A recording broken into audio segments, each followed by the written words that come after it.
हिंदू समाज में बलात्कार एक साधारण घटना है, क्योंकि पितृसत्तात्मक समाज की संरचना ही उसे सामान्य साधारण बनाती है। हिंदू समाज में लड़कियों के यौन शोषण का बीज तो घर में ही पड़ जाता है। आईआईटी पटना में अंग्रेजी पढ़ाने वाली प्रोफेसर प्रियंका त्रिपाठी का यह शोधपूर्ण ज्ञान आप तक भी पहुंच ही चुका होगा। आगे वे कहती हैं कि हिंदू लड़कियों को लेस्बियनिज्म की ओर बढ़ जाना चाहिए, यही स्वाभाविक है। लेस्बियन इकोफेमिनिज्म का पुनर्निर्माण होना चाहिए ताकि हिंदू लड़कियों को बचाया जा सके। प्रियंका त्रिपाठी इकलौती नहीं है।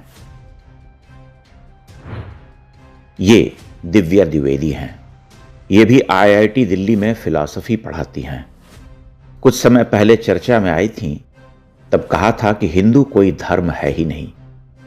यह तो केवल 100-150 साल पहले पैदा हुआ है ताकि भारत में मूल निवासियों को दबाया जा सके। 2023 में दिल्ली में जब G20 की बैठक चल रही थी तो ये वहां पहुंचकर विदेशी मीडिया को इंटरव्यू दे रही थीं, जिसमें कह रही थीं कि मानवता को बचाने के लिए हिंदू धर्म का सफाया बहुत जरूरी है।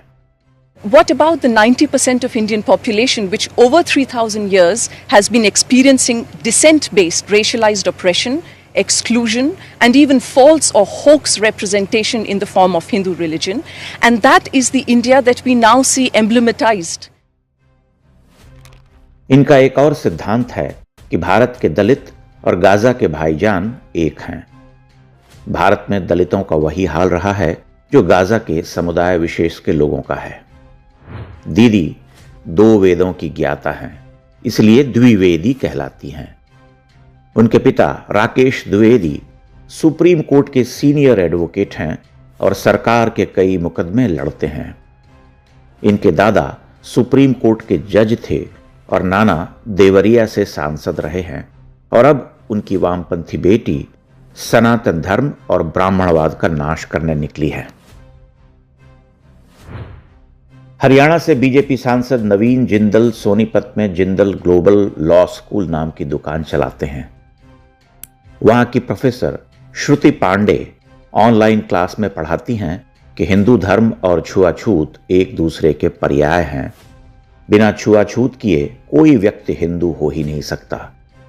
उनका यह भी मानना है कि इस्लाम हिंदू से अधिक प्रगतिशील और खुला धर्म है। जेएनयू छात्र संघ की अध्यक्ष अदिति मिश्रा भी डफली बजाती हैं। सियार की तरह आसमान में मुंह उठा के तरन्नुम में गाती हैं कि ब्राह्मण तेरी कब्र खुदेगी, भारत छोड़ो।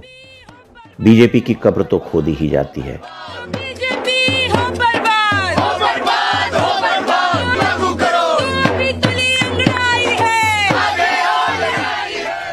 वैसे तो ब्राह्मण कब्र में नहीं जाते, पर दीदी चाहती हैं कि वे कब्र में ही जाएं, तो जाना ही पड़ेगा। यही लक्षण रहे तो वे कम से कम अपनी आने वाली पीढ़ियों के कब्र में जाने का इंतजाम तो कर ही देंगी। इन मोहतरमाओं में 2 बातें कॉमन हैं। सभी ब्राह्मण हैं और घोषित वामपंथी हैं। एक ऐसी विचारधारा जो भारत में हिंदुओं और विशेष रूप से ब्राह्मणों से घृणा पर आधारित है। ये सब मिलकर हिंदू घृणा की जो खरपतवार पैदा कर रही हैं, उसी के पैदावारों ने दिल्ली में एक पत्रकार रुचि तिवारी को पीटा और नोचा, क्योंकि वे यूजीसी नियमों के बारे में ऐसे प्रश्न पूछ रही थीं जो वामपंथी एजेंडे में फिट नहीं होता। यह प्रश्न तो उस भेदभाव के बारे में था जिसके आरोप केंद्र सरकार पर लग रहे हैं। ठीक से पता किया जाए तो हमलावरों में भी कई पांडे, तिवारी, मिश्रा और शुक्ला निकलेंगी। भारत में वामपंथ पर अधिकांश ब्राह्मणों का ही आधिपत्य है। एमएन रॉय से लेकर के ईएमएस नंबूदरीपाद तक, राहुल सांकृत्यायन से लेकर गंगाधर अधिकारी और आचार्य नरेंद्र देव तक, ज्योति बसु से बुद्धदेव भट्टाचार्य और सीताराम येचुरी तक। बंगाल के पूरे वामपंथ पर ब्राह्मणों और कायस्थों का आधिपत्य है। उत्तर से दक्षिण और पूर्व से पश्चिम तक ये सारे वामपंथी कथित साम्यवादी कौन हैं? ये मंडली बहुत बड़ी है।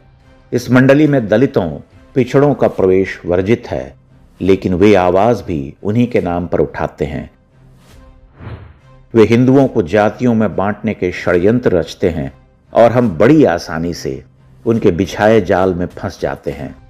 उनकी गढ़ी जाति अत्याचार की फर्जी कथाओं के आधार पर हर जाति स्वयं को शोषित और दूसरे को शोषक माने बैठी है।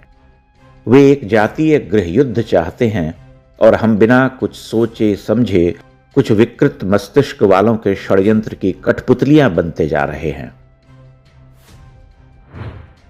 यह षड्यंत्र इतना गंभीर और घातक है कि इसे रोकने का उत्तरदायित्व जिन लोगों पर है वे वामपंथी झुकाव वाले अखबार इंडियन एक्सप्रेस की वामपंथी पत्रकार वंदिता मिश्रा को इंटरव्यू देने में व्यस्त हैं। उन्हें पता ही नहीं चला कि उनके मानसिक छिछलेपन और सत्ता के अहंकार ने पूरे हिंदू समाज को एक दूसरे के सामने खड़ा कर दिया। धर्मेंद्र प्रधान की करतूतों पर हमने एक अलग वीडियो बनाया है, उसका लिंक YouTube में इसी वीडियो के डिस्क्रिप्शन में मिल जाएगा। IIT में देश के श्रेष्ठ इंजीनियर तैयार होते हैं। यह समझ से परे है कि वहां पर दिव्या द्विवेदी और प्रियंका त्रिपाठी जैसी वामपंथियां क्या कर रही हैं। उन्हें वहां पर किसने और क्यों भर्ती किया? उनकी सिफारिश भी तो किसी मंत्री या बड़े नेता ने की होगी। सरकार के अंदर वे कौन लोग हैं जो हिंदू विरोधी वामपंथियों को आगे बढ़ाने में जुटे हुए हैं? किंतु ये सारे प्रश्न पूछने से पहले हमें याद रखना होगा कि 2014 से पहले तक यह स्थिति और भी गंभीर हुआ करती थी। कुछ सुधार अवश्य हुआ है, लेकिन समस्या के अनुपात में प्रक्रिया सुस्त है। हम अपना रोष व्यक्त करें, लेकिन साथ साथ यह भी सोच लें कि किस सरकार में आप अपनी बात मनवा सकते हैं और किस सरकार में आपके पास तो वह विकल्प भी नहीं होगा।